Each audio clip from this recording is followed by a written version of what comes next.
Prison escapes have been taking place for as long as prisons have been around. In fact, one of the earliest prison escapes on record was back in the 13th century, when a Welshman was imprisoned in the famed Tower of London. He would craft a makeshift rope from bed sheets and cloths. Lowered from a window, he'd climb down. One of the world's most famous prison escapes was that of brothers John and Clarence Anglin and Frank Morris, 3 men who had escaped from the world's most secure prison in 1962, the famous Alcatraz. Forbidding Alcatraz prison, from which no man has ever been known to escape, has its name for impregnability at stake. A daring break for freedom by 3 convicts triggers a manhunt through the caves with which the rock is riddled and throughout the entire San Francisco area. The escape had many elements that would capture the world's interest. The sheer planning alone was quite ingenious. The 3 men would make dummy heads of themselves, made from plaster and real hair. They'd place them in their bunks so as to fool the guards who would make regular rounds during the evening.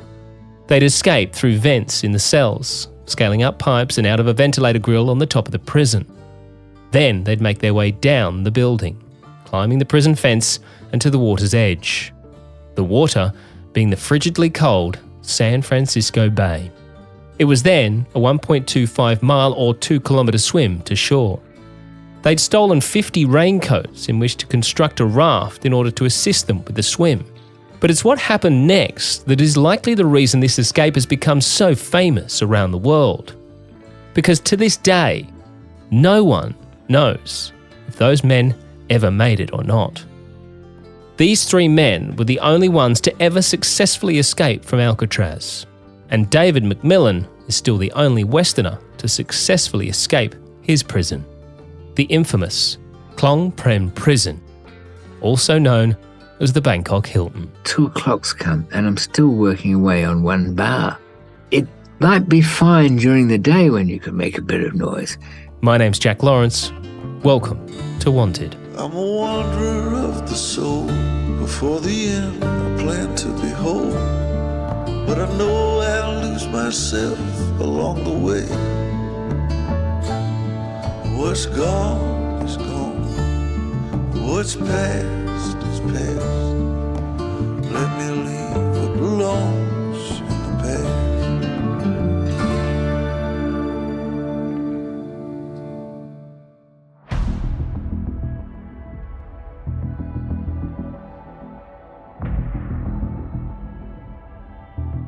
So in our previous episode, David had just been told by his lawyer that things weren't good. It was all over. He was to be executed in 2 weeks. At this point, David had been an unwitting guest of the Bangkok Hilton for a couple of years and had spent that time scavenging for things that would be useful to him for his big departure. The one thing he didn't have was hacksaw blades. He could, of course, go to the machine shop within the prison and pay another inmate for the blades. But he says that he would be instantly ratted on and it would be straight to the punishment wing. So instead, he has them delivered. They would let foreigners have care packages. The locals had a few things sent in. They'd cut their soap bars in half, pour their shampoo and whatnot into a newspaper to take it with them, dunk their clothes in buckets of water in case they'd write out drugs or intoxicants in them or something, I don't know what. But anyway, just to make the point, you can't have anything. But foreigners, well, they're not going to be bringing drugs in from foreign countries. Foreign countries are just rich people in streets of gold. They don't do all of that. But I was a bit worried about hacksaw blades coming in, so I gave Michael a little task to do. In the care packages, there'd be clothing, there'd be food, there'd tins of stuff, the whole works, artist materials, all sorts of stuff. But one thing that did kind of mean something to them was religious sensibilities. So Michael drew up a scroll, like near on a parchment. What was written on it? Go placidly amid the noise and haste. You probably remember the opening line. It was from supposedly from some monastery, and change the things you can and fuck off everything off that you can't do anything about, that kind of thing, from some monk. Anyway, that would do it, and it did arrive in Michael's fine hand in this huge parcel with every imaginable exotic delicacy and sent from he must have trucked it over to the Melbourne post office to do it. About like $150 in postage or something. And back then, that meant something. Yeah, absolutely. And he'd gone to the trouble of, he'd followed the recipe for this thing perfectly. The scroll had dowel top and bottom, of which he had to use a radial arm saw to cut deep, but not too deep, into it to place the saw blades in aluminium foil, which blocks the X-rays. Not that that really would have made a hell of a difference. You could barely see the teeth. Oh, and put gold-painted and lacquered knobs on the end of this thing. But here it is. This is a very important thing. I might cast out a couple of cartons of cigarettes to keep the guard on side as he's poking through my stuff. Yeah. But I needed a guarantee that this parcel wouldn't be looked at too closely. What could I do? Any ideas there? Listeners, you've got a parcel coming in.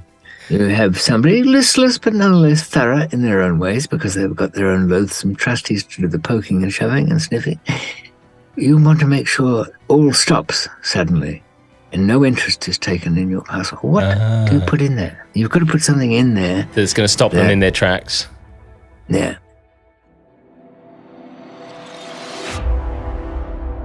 Okay, you heard him. What would you do? How would you ensure that guard looks no further? What would you place in that box that he will see as soon as he opens it that will make him stop his search?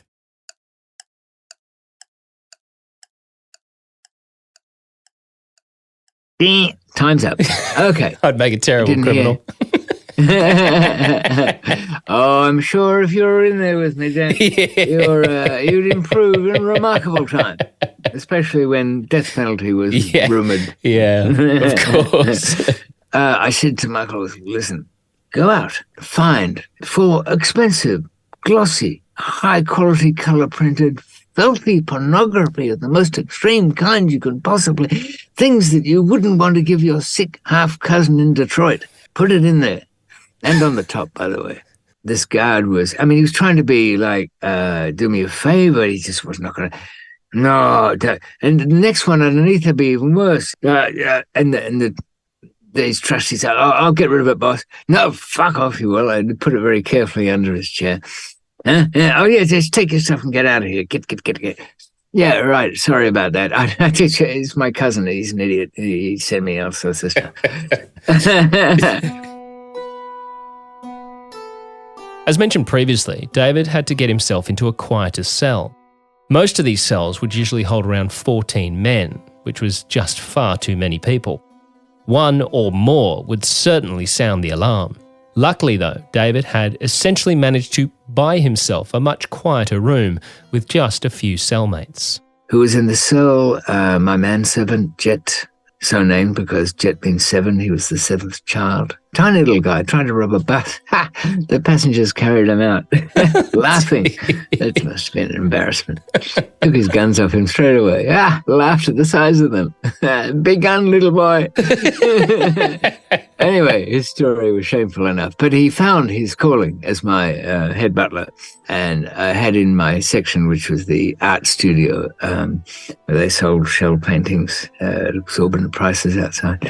And the chief guard of the art section was a notorious drunk. I'd prop him up in his chair every day. And the only thing he'd sober up enough to was send out my mail, which he very diligently did, because I had to time it sort of on his lunch break, so it was between hangover and imbibing again. So it was quite a nice little place, and Jet I think we had a carpenter, we had a couple of French Reggie Knoll, who was the chef. We didn't burn charcoal. Oh, that was for commoners. We had our own electric ring. The boys who collected the ice, the ones who fetched my water for my little splash upstairs. I wasn't going to shower with the commoners. Yeah, I had a life that they would never think that I'd want to walk away from. They let me run around inside the building. I even tried to copy the keys at one stage and make one out of resin and chips of metal. It doesn't work. No. You'd be surprised how much torsion strength you need in the twist of a key in an old lock or even a new one, but a heavy lock nonetheless. Oh, we could speak ages on that, and quite profitably too. But no, the keys were up. So, and there was quite a little family there. Head butler was in the cell, Kevin from Hawaii, and of course Sten from Sweden and myself. The only oddball in there, and it was kind of, I had to take him. I mean, at least he wasn't a kiddie fiddler or anything. It was Mirage from a respectable profession of people smuggler. Oh, I know they've got a bad name these days. But borders meant nothing to Mirage. Passports meant an awful lot, because I'd said to him once, I used a few in my time. How often could you use these things? And what equipment did you have? A reading lamp. Hold it over and the plastic comes away and you change the picture. Well, that wouldn't be a really great job. Great job. Where they're being paid money at the airport, they need a great job. The guy had a passport. I was doing them a favor by giving him some documentation. No, it's all right. And mostly Chinese who wanted to start a new life somewhere. But for all his virtues, Mirage was an absolute miser and a complete coward. I had to remonstrate with him at one stage for trying to mistreat my cat.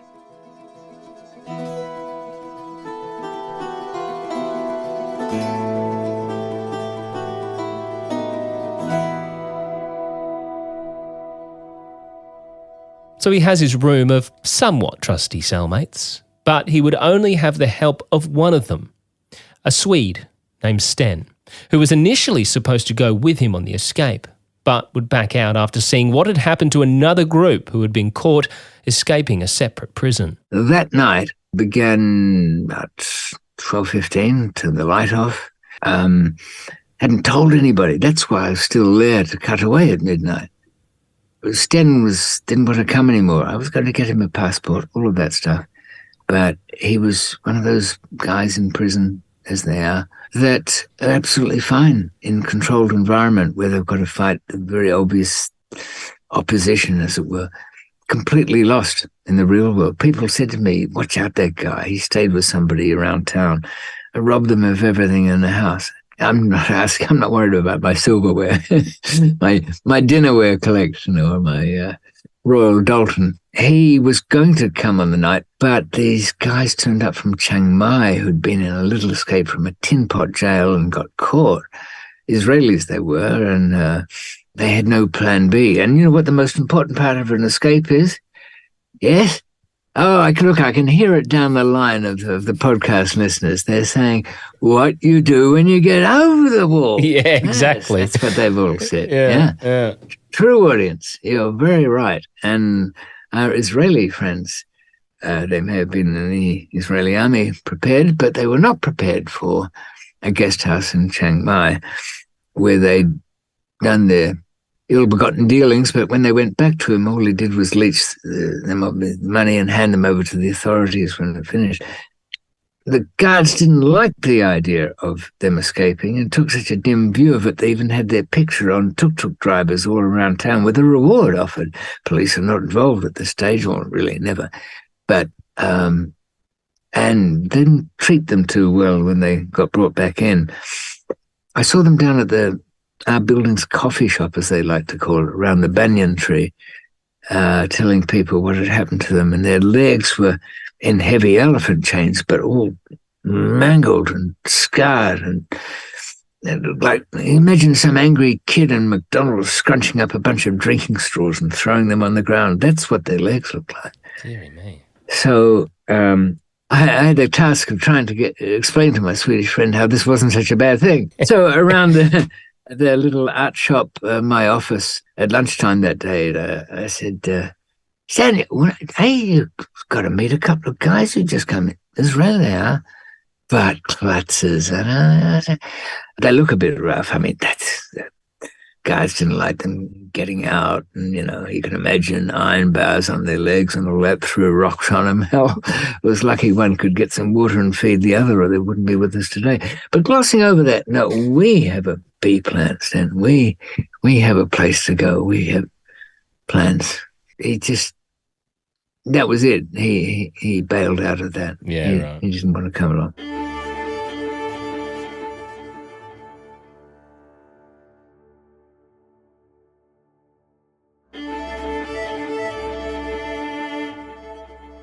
Before Plan B, it was time to put into action Plan A. At midnight, David got started on his escape and instantly realises this is going to be harder than he thought. And it was all different than I expected. 2 o'clock's come and I'm still working away on one bar. It might be fine during the day when you can make a bit of noise, but it was like, I don't know what, the single stroke of that tungsten teeth across the ancient bar after midnight when we first started was like some nightmare giant violinist scraping catgut across a raspy surface. It really resonated in the wrong way.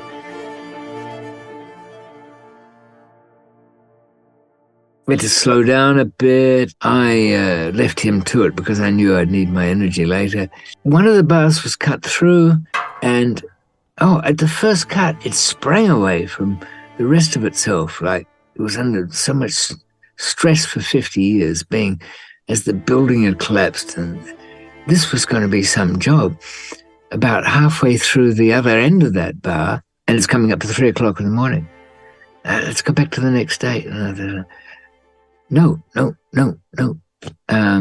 I knew. I looked at Mirage and I thought, he will squeal his head off because he knows what happens to people in escape. He would break a leg down there. And as for my head butler, well, of course he was be perfectly loyal, but he just couldn't. He'd be busting with pride, wouldn't he? And I'll tell you why I know he would have been like that, because just as I was a little later on, when I'm getting ready to climb out this tiny opening that's been left there, I turned around and my master butler over in the court, he's standing there in his Sunday go-to-meeting best clothes, the ones he used for the occasional visit he got twice a year or something. He's got his little bits of letters and photographs wrapped up in plastic and a rubber band, and he's even got a little tissue poking out of his good T-shirt that's got a pocket in it, and his good sandals on. I go with you. Yeah. Good. Very inconspicuous. Yeah, but it was touching to see him there, in a kind of way. It was one of the troops, head of his section, and he wasn't going to see the chief go out without him being at his side and all of that kind of thing. No. I gave him money. I gave him my good watch. I said, look, it was like that speech out of Casablanca, where I'm going, kid, you don't want to go. Yeah. And Sten managed to climb up on the window there and grab this bar and wrench it up with his hands grasping this bar and pulling it up like it was strangling everybody that ever cast some slight on his perfidy. And I managed to squeeze through virtually naked with just the things I'd need.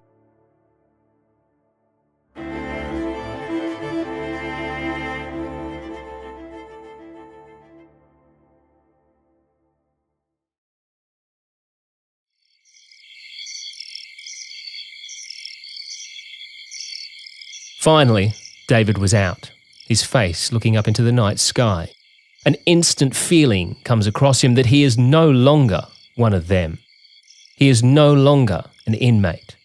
In fact, he looks back into the cell he's just escaped from, looking at those men's faces, as if they're strangers. But of course, he's still an inmate, and there is still a long way to go, and time was running out before daylight. He uses the cell's bookshelf, which was just an old building plank, and pokes it out into the night sky. He would need to slide across this to get far enough out so as to avoid an extremely delicate and crumbling awning below. I couldn't even put a toe on that. It would have crumbled away and alerted the loathsome trustees who slept in the second best cell in the building underneath. He slides down the army webbing to the ground below, flicks it clear of the plank. As Sten, the Swede, pulls it back into the room, he calls down to David, "Send me a postcard." None of the men in that room ever thought he would get very far. But off into the night he goes.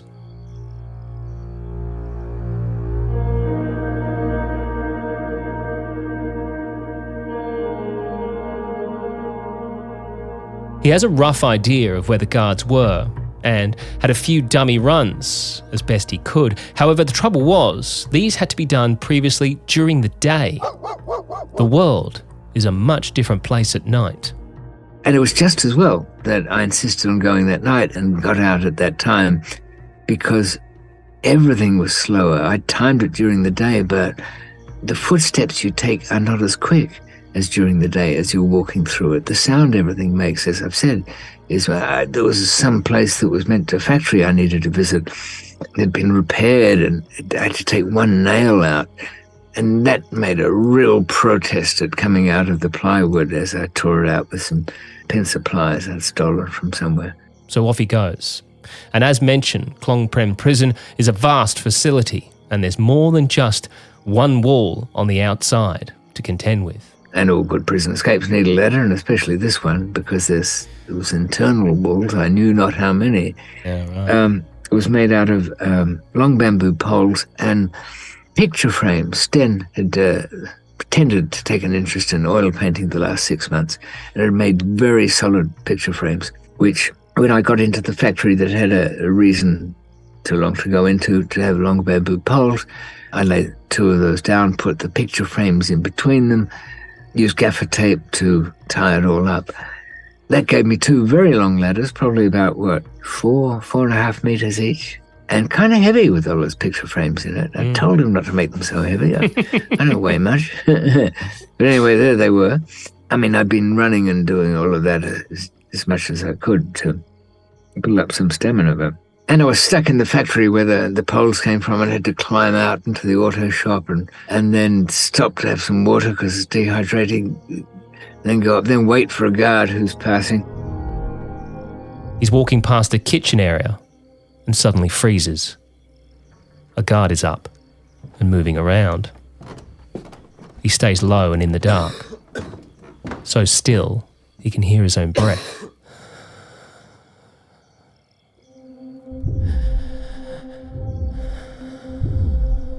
Luckily, the guard's just grabbing some water and soon leaves the kitchen. After those few stops to pick up his previously hidden items, construct his ladder, it's time to move. And move he does, quietly through the dark and muddy prison. I only got to the first wall at about 4 o'clock in the morning and wasted time trying to hook the rolls of barbed wire down from that, anchor them to the ground. In the end, I kind of found a short way to get over this by taping up the 2 ladders into one very long one, carrying it in the middle, sliding it up the first wall, the first side of the wall I wanted to cross, climb up the top, use what weight I had, but leverage really, to walk along that ladder again, and it would tip the other way. So you go into it on an angle, climb to the middle, the apex, walk down the ladder, and it tilts back up onto the ground the other side. You drag it off. Dear me. And carried it across in a loping stride that Michael, the pole vaulter, had told me to use when carrying something long and floppy like that. Banged into a couple of things I didn't see in the night, including a big wire mesh thing. Got lost because I wasn't facing the right direction I thought I was. And I'm seeing all new buildings and places and worrying about guards and things. By this point, he's exhausted. He felt like he had nothing left. But of course, he knew what would happen if he was caught. And it wasn't the death penalty that he feared. At this point, it was what the guards would do to him if they got hold of him. So he continues on, when all of a sudden, he's spotted. But the smell triggered me as I walked past the AIDS ward where they were all dying horribly. That rotting flesh stays in the mind and stayed with me that night. And when I saw a moony face up at the bars there having a look, his bed must have been pushed over on the edge, I guess. Anybody else would have screamed the place down. Foreigner on the loose. Farang. He was past it. Pain so much, no interest in anything. No doubt his family income wiped out and buying black market heroin in there just to keep him in his last weeks from screaming the place down. Yet again, he presses on, and finally, at around 4:30 in the morning, he finds himself at the outer wall with a new problem. Which was 3 times as high as the ones I'd been encountering. No way of teetering over that one.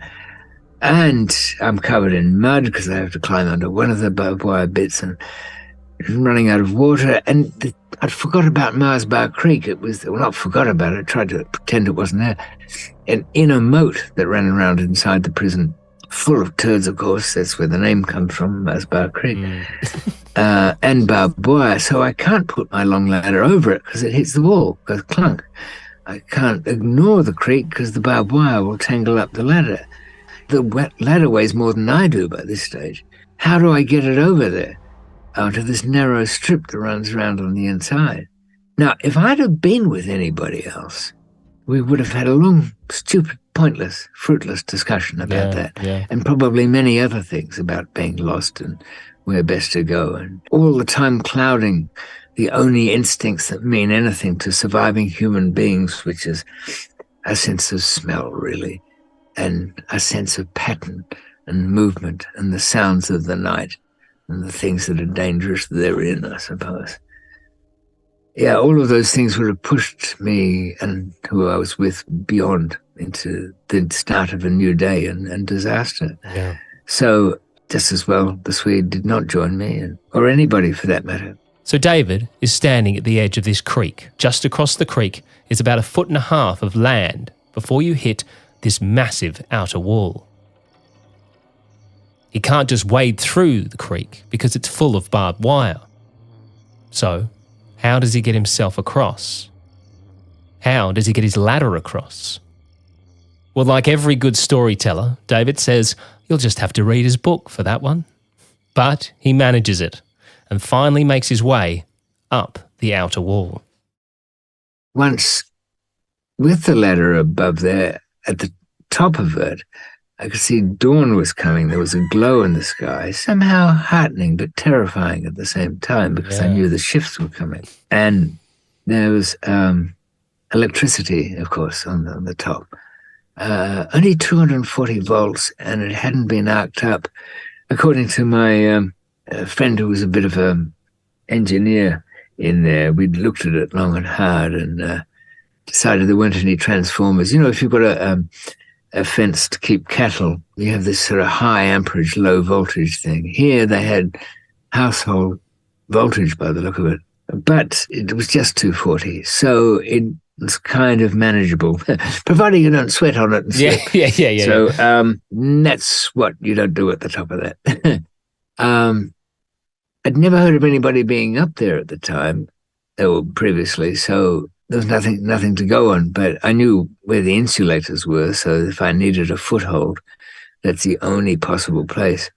And I'd changed into my khaki long trousers. Prison inmates not allowed long trousers. It's a big thing in there. It's how you tell a prisoner from a non-prisoner. Right. But I was sweating and everything was damp, so I could feel a little tingle coming through from the current that was passing by. But I also knew enough not to overreact. Anyway, there's no choice. No choice of anything here. Nothing. Get it right or that's it, you're finished.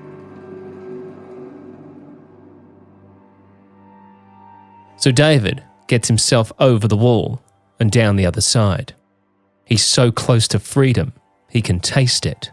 The biggest issue with the part of the wall that he found himself at was that in fact it was spitting distance from a little village, full of workers from the prison. And at the wrong time of the day as they're getting their shit together to get out and start taking bribes. It's hard work. Wear them out. Get ready. So I slid to the little footpath that goes around the outside of the prison, and I had one little last ace up the sleeve. One of the nominal jobs prisoners must work. I can't remember who did my work in which factory, but I knew it was the umbrella factory because I had taken the trouble to take a pop-up black umbrella. So David has his secret weapon, an umbrella that can give him some cover from the guards in the towers above, as well as anyone walking past him. The only issue being that you might actually draw more attention to yourself by walking around with an umbrella up at 5 o'clock in the morning when it's not raining. But, as if by some sort of divine miracle, the rain starts to fall.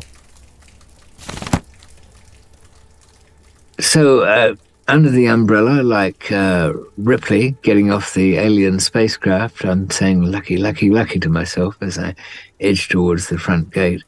Because I know where the front gate is, there's a footbridge, or really where cars can drive over, bring in vans of prisoners and so on, and goods in and out. But I can't, that's too much, I can't go there. But there's a little one I noticed at the side where the shop traders go. And I think there was a guard looking down on me because I poked out just to have a little bit of a look at the towers to see who was looking down. And they would have thought, because of the khaki trousers, that I was one of the guards sneaking in around the back way late for work as usual. And besides, prisoners, what they may do when escaping, one thing they don't worry about is inclement weather and putting an umbrella up. And in fact, I think I saw the one of the guards coming to work that had one of my ATM cards as I crossed out of the front section. In front of the prison is a big 8-lane highway with a large steel bridge going over the top of it, which David climbs. Once at the top, he takes one last look back at the prison behind him. A place he had spent over 2 years and witnessed countless atrocities, and realised he'd made it. But of course, by this time, Thailand is starting to come alive. People are waking up and getting ready for a new day, including the prisoners and guards of the Bangkok Hilton. All I had to do now at that morning was somehow get a passport and get to the airport and get out of town before they all woke up. Well, I was going to say, because obviously how long have you got before they realise that you're not there? Yes, not long. And oddly enough, I did find out from somebody who stayed and was there, a Scottish guy. They didn't know where I was. And number one butler held out. He said, I don't know, I haven't seen him this morning. I woke up and he was gone. Because when they opened my door and locked it, they don't look inside because it's, a Taipan's cell. They were starting to get worried by about 11 o'clock. Somebody had even pointed at the people smuggler, had ratted me out and said, look, he's cut the bars up there. I tried to stop him. Oh, but he beat me down. All of that. But they didn't believe it. Yes, all right. It doesn't look very open. I can't see how I could have got through there.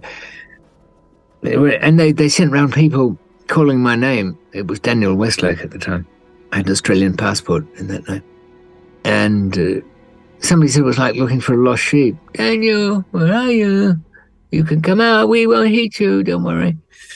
I had an address and a place where supposedly a passport was waiting for me. My Chinese friends, well, actually one I'd met in prison, I'd given him a photograph and I didn't have a really good one, and it came off my radio operator's license. So it had to be enlarged and changed and everything like that. And it had to go into a passport that was freshly stolen because it should belong to a tourist who'd just come in and hadn't overstayed his visa and all this stuff with the stamps and the stickers and the little form stuck into it. So it was supposed to be in some guy's apartment in the toilet there behind a mirror of the toilet cubicle. I'm getting there and I've got the key to it, which has been sandwiched in a little wooden handle so that if I was caught and there was no key, because if they found a key, they'd want to know who it is. Maybe they'd torture me. I don't know what. I've got to the apartment, I got in there and I'm in the toilet feeling around. I'm thinking, what are the odds? You had some guy in jail for crying out loud, and they're giving this photograph, and he's going to get you a passport. And so I was really relieved to find the thing in there. I wasn't too thrilled to bits when I took a look at it. It wasn't the best work of art I've ever seen. So, with his pretty rough fake passport in hand, he jumped in a cab and headed for the airport. He arrives at the long-term luggage store where a friend had left a bag for him containing some clothes and, more importantly, a couple of ATM cards. One of the cards, however, wasn't working, so this would leave David with just $500 in which to be able to travel. The furthest away he can get is Singapore. Although not in his plan, that is where he's headed.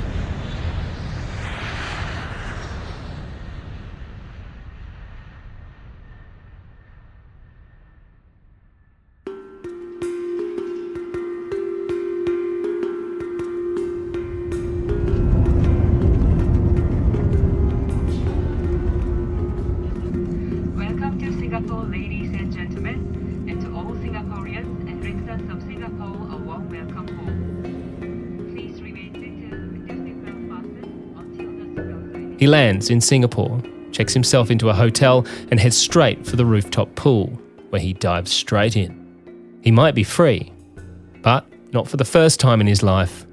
He's wanted. And he knew it wouldn't take much for the authorities to begin tracking him down. I found myself in a hotel room in Singapore working out how it would be that the authorities could trace me to Singapore, which is, I think they could. If the authorities had simply figured that I'd left the country, gone down, got all the passenger lists, figured that if I was on a false document, it would be American, Canadian, British, quite a few to choose from, New Zealand, or maybe even South African, and compare that passenger manifest with any reported lost or stolen passports. We were speaking about being wanted, and what's that like? Well, people often overthink the idea of going through an airport computer because the document they might have has been reported lost or stolen, but really they don't hold that information. That's in the back room. The front room is the Interpol watch list. By this method, they could really identify me and probably several others who were traveling on assumed names that day. So I knew I had to get out of Singapore fairly quickly, and I sent for another passport. Getting this new fake passport took a little while, as his friends had been, at this point, scammed so many times from people either saying they were him or that they were breaking him out and just needing 10,000 here or 5,000 there. And so to begin with, they weren't convinced it was actually him. However, once that hurdle was overcome, they sprang into action and a new passport and new ATM cards arrived. And again, it's time to leave. And you travelled, if you went to a dinky enough travel agency, you'd end up with a handwritten ticket. The agencies could write them out by hand and then take all their slips to a consolidator. It was a very old-fashioned system. It was glorious, really, because there were so many mix-ups writing out those tickets, you wouldn't believe it. Names would get backwards and forwards. But in due course, I found myself in Balochistan, in the western provinces of Pakistan, where my old friend, tribal lord and chief Nurjan Magsi, whom I'd met back in the days of first crossing into Afghanistan. It was the right place to be because nobody could find me there. And if they did, no good would come of that for them if they had. The desert holds a lot of secrets.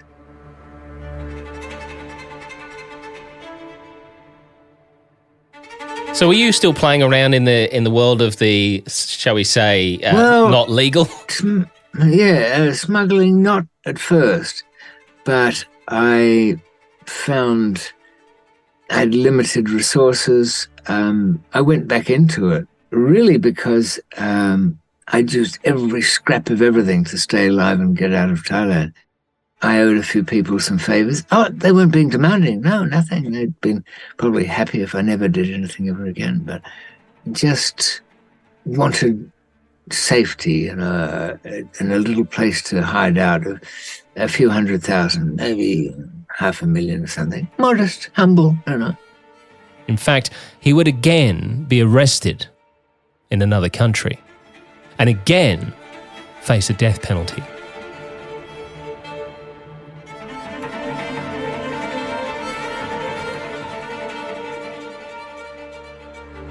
But that's a story for another time.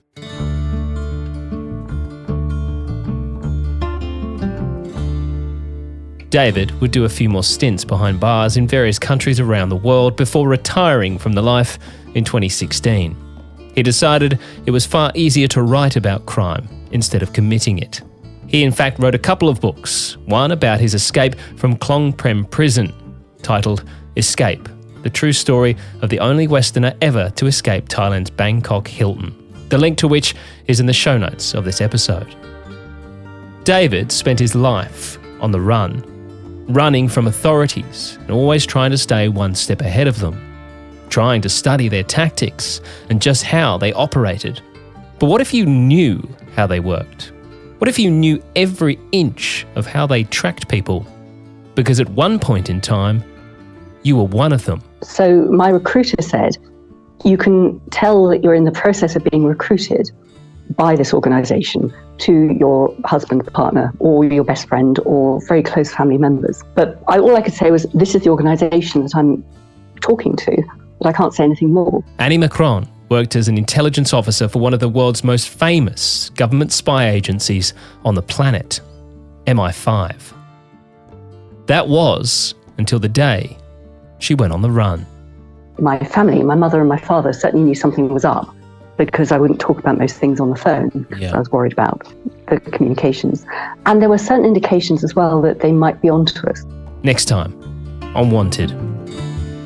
I'm a wanderer of the soul. Before the end, I plan to be whole. But I know I'll lose myself along the way. What's gone is gone. What's past is past. Let me leave.